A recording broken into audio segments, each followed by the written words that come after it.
Em 19 de dezembro de 2001, o mundo conhecia uma das maiores obras cinematográficas de todos os tempos, com o lançamento da primeira parte da trilogia do Senhor dos Anéis, baseada na obra do mestre J.R. Tolkien, com o lançamento da trilogia arrecadando rios de dinheiro, elogios da crítica e vencendo vários prêmios, como o Oscar de melhor filme para O Retorno do Rei. E todo esse sucesso marcou a carreira do seu diretor, Peter Jackson, que começou como diretor de filmes trash e da noite para o dia ficou rico e exaltado como diretor no nível dos grandes, como Spielberg. Mas antes de toda essa aclamação, teve um filme antes do Senhor dos Anéis que poucos lembram, mas com a joia esquecida do cineasta.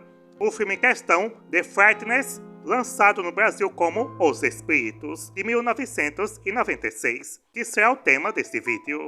Mas antes de prosseguirmos, não se esqueçam de deixar um like, se inscrever no canal se for novo e hypar o vídeo, ok? Em que tudo começou quando, em 1992, Peter Jackson e a sua esposa, a também roteirista Fran Walsh, conceberam a ideia do filme. Isso chamou a atenção do cineasta Robert Zemeckis, diretor da trilogia De Volta para o Futuro, e pensou em usar a ideia para um filme derivado da série Contos da Cripta, em que ele era produtor, mas percebeu que o roteiro seria melhor se fosse um filme sem ligação com a série, e que seria melhor dirigido pelo Jackson, que acabou indo para a Universal, que gostou do roteiro e deu 25 milhões de orçamento para o Peter Jackson dirigir o filme, com uma boa quantidade de liberdade criativa.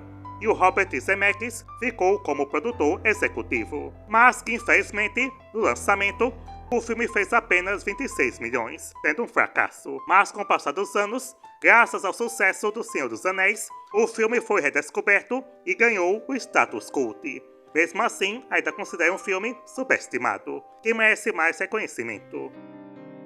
O filme apresenta Frank Bannister, um ex-arquiteto cuja vida foi destruída por um trágico acidente de carro, que matou sua esposa Deborah. E após o acidente, o Frank desenvolveu a habilidade de ver e se comunicar com fantasmas. E atormentado e incapaz de voltar à sua antiga vida, ele usa seu novo dom para ganhar vida como vigarista, em que o Frank fez amizade com 3 fantasmas: o Cyrus, um malandro dos anos 70, Stuart, um nerd dos anos 50, e o Juiz, um pistoleiro do Velho Oeste. O esquema é simples: seus amigos espectrais assombram a casa e Frank aparece cobrando uma taxa para limpar o local, encenando um exorcismo falso. E assim consegue viver pagando suas contas, morando numa casa inacabada que ele estava construindo com sua esposa, onde mora com os fantasmas. Mas as coisas começam a piorar quando Frank percebe que uma força muito mais sinistra está agindo na cidade.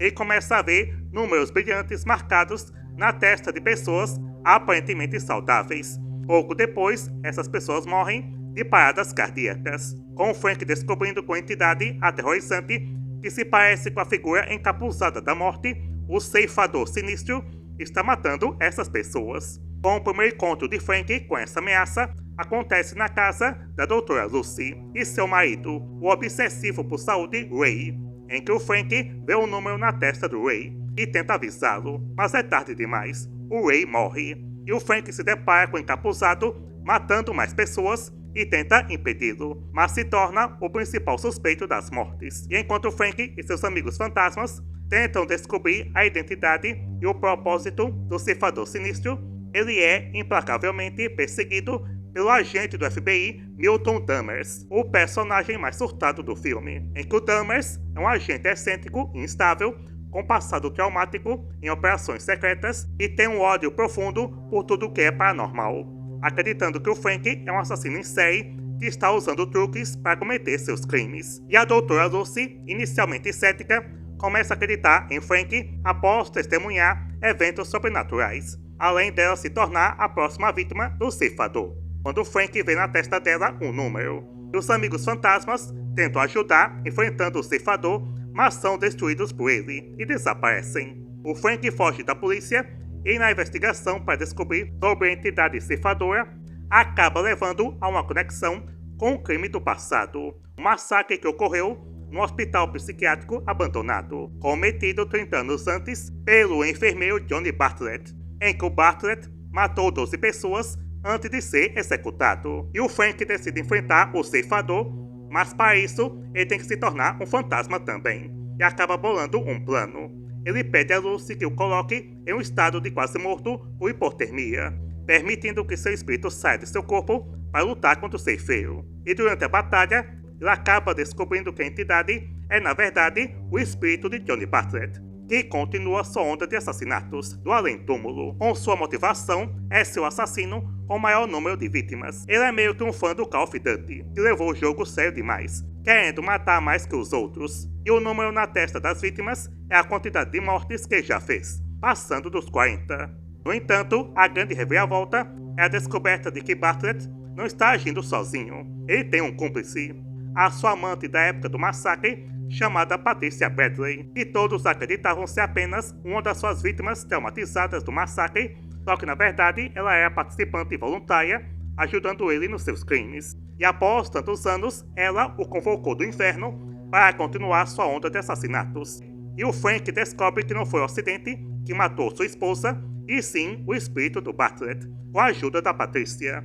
E a Patricia tenta matar Lucy junto com o Bartlett para continuar sua contagem de corpos. E o Frank, que voltou para o corpo, tenta salvá-la e se torna um alvo também. E consegue prender o Bartlett com a urna com suas cinzas e tenta ir para a igreja do hospital abandonado onde ocorreu os crimes, para exorcizá-lo. Mas o agente Dahmer aparece na hora só para atrapalhar e pega a urna e joga as cinzas, libertando o Bartlett, não acreditando nessa história e continua achando que o Frank é o verdadeiro culpado. Mas a Patricia surge na hora e acaba atirando no Dahmer, explodindo sua cabeça. E no confronto, a Patricia estrangula o Frank e o mata.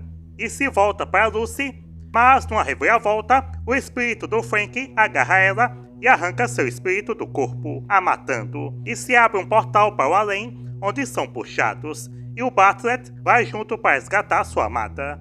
E o Frank acaba parando no céu, onde encontra o Cyrus e o Stuart, que pelo ataque do Bartlett apenas foram desencarnados e puderam subir, menos o juiz, que acho que foi mesmo destruído. E o Bartlett e a Patricia começam a descer para voltar para a Terra e continuar os crimes, quando de repente eles são pegos por uma criatura que serve como transporte para o inferno, e vão para as profundezas. E o Frank no céu reencontra sua esposa, mas diz que sua hora ainda não chegou, e é mandado de volta à vida. E assim, com a nova chance, ele destrói a antiga casa para ter um novo começo e fica com a Lucy. E por causa do trauma que teve, também consegue ver fantasmas agora. E assim termina. Então, Os Espíritos é uma boa mistura de terror e comédia que consegue equilibrar os gêneros e tem um pouco do estilo visual do Tim Burton. Em Os Fantasmas se divertem, mas com sua própria identidade. A direção consegue gerar momentos tensos e engraçados, com uma das melhores cenas é da perseguição pela Patricia, e o Frank fica vendo o passado dos crimes do Bartlett enquanto está fugindo dela, e vai misturando as cenas. Os efeitos especiais para a época foram muito bons e acho que alguns ainda funcionam, como o visual dos fantasmas, que misturam CGI com maquiagem no rosto. Já outros efeitos, como o do ceifador, não envelheceu muito bem, parecendo um PlayStation. Algumas coisas também não são bem explicadas, como do Bartlett ter se tornado um ceifador e com poder para destruir outros fantasmas, mas é algo que não chega a incomodar, só poderia ter sido mais desenvolvido. As atuações funcionam, com Michael J. Fox fazendo o Frank em um dos seus últimos papéis antes do diagnóstico de mal de Parkinson, e manda bem fazendo o personagem vigarista que vai evoluindo e deixando o egoísmo de lado para voltar a ver sentido na vida. Tem também as participações do Lee Ermey fazendo um personagem igual ao que ele fez em Nascido para Matar, que é bem hilário, o Jake Busey, que faz o Bartlett, que funciona em fazer um psicopata, principalmente por causa da sua cara, que parece mesmo um de verdade, e fez outros vilões por conta disso, a Dee Wallace, que fez Quadrilha de Sádicos, e Cujo, que faz a Patricia, que tem bons momentos na parte final, mas o grande destaque é o Jeffrey Combs, como Dahmer. O seu jeito excêntrico e surtado rouba a cena quando aparece. No geral, é um filme que vale a pena ser redescoberto, e quem é fã dos filmes do Peter Jackson e não viu esse, então veja. dou a ele a nota 8. Para quem ficou interessado, talvez em algum streaming você acha ele, mas na internet é fácil de ser achado. Então é isso, espero que tenham gostado. Deixe nos comentários se já assistiram Os Espíritos e o que acham dele. Até o próximo e tchau!